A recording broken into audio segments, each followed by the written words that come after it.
you get stuck. If you don't, and if you won't, and if you can't, and if it's not possible, and if there's all these excuses, you will get stuck. And I think that's what we commonly see in the IT industry, right? Vast majority of IT shops are sub $1 million, up to maybe 2 million, right? The vast majority of us struggle to scale, struggle to grow, and it's probably because either the sales and marketing thing is off, or the hiring, recruiting, and talent part is off. And I believe that there are solutions to all of these problems. It's just about figuring it out.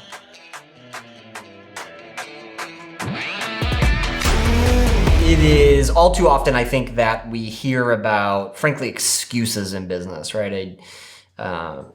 Lately, maybe a hot topic is, it's hard to find good people, or it's hard to hire good people in this market, or, unemployment this, or stimulus that, or whatever it might be, right? As an entrepreneur, none of it matters. And I think we can either use any one of these things, dealing with any one of the important tenets of our business, as an excuse, or we can find a way around it. When it comes to hiring and recruiting, again, there's all these different excuses, and we've found ways to break through no matter what. So I'll kind of use that as the example in this. And a couple of years ago, we're a smaller business, less than 20, maybe even a bit smaller at the time. And we hired 9 people in 12 months. And a lot of people were like, holy cow, that's a lot, for an IT service provider, given everything that's happened, everything that's required more so for, hiring engineers and good tech talent and everything else. And for us at the time, it was really about creating a system around hiring and recruiting. And, I think one of the first hurdles, and it's a misconception, is that, if I put a post out front that says we're hiring, 1 million people should just run in here and absolutely want a job from us. And I think that's the first misconception.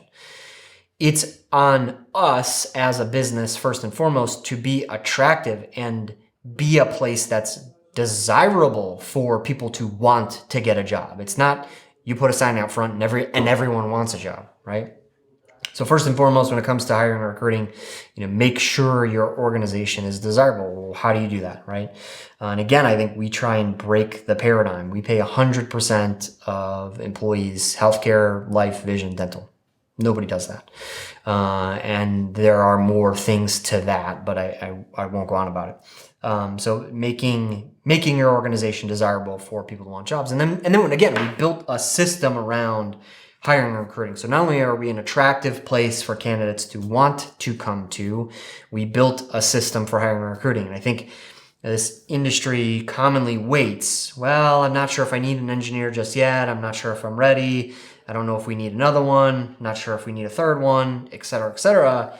And that leads to, always being reactive. Oh my gosh, we got this great new customer. Oh no, now I need to go get another engineer. And instead, we built a system that is, we are always hiring, we are always recruiting, we are always interviewing.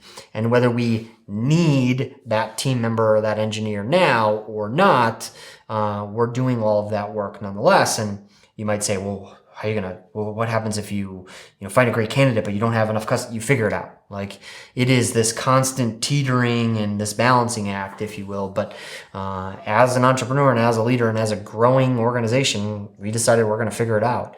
One of the numbers that I subscribe to is an old Taylor Business Group number that says you can spend 33% of your service revenue on salaries for the service department. And so again, that teeter-totter balancing act alongside that. More so in this recent season where we were struggling with, well, how do we get enough candidates to get the right candidates, to get the right people hired for the job? And so we created more of an SEO channel for our job ads. And so we run, even though we're really looking for one person or one role, we might have, 5 or 10 different job ads, dropping these little marketing pieces out into, the Indeeds and the LinkedIn's of the world to make sure that the candidates are seeing our ad every single day, every single week, and for the keywords maybe that they're searching for, not necessarily the one specific job ad that we've written. And then we're refreshing those ads all the time, right?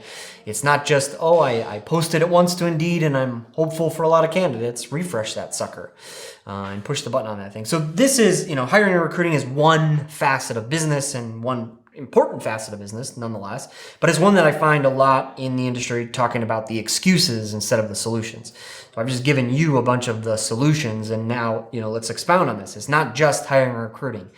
There is a problem that you as the entrepreneur and as the business leader are going to see, whatever it may be. Maybe it's in sales, maybe it's in marketing, maybe it's in service delivery, maybe it's in cash and finances.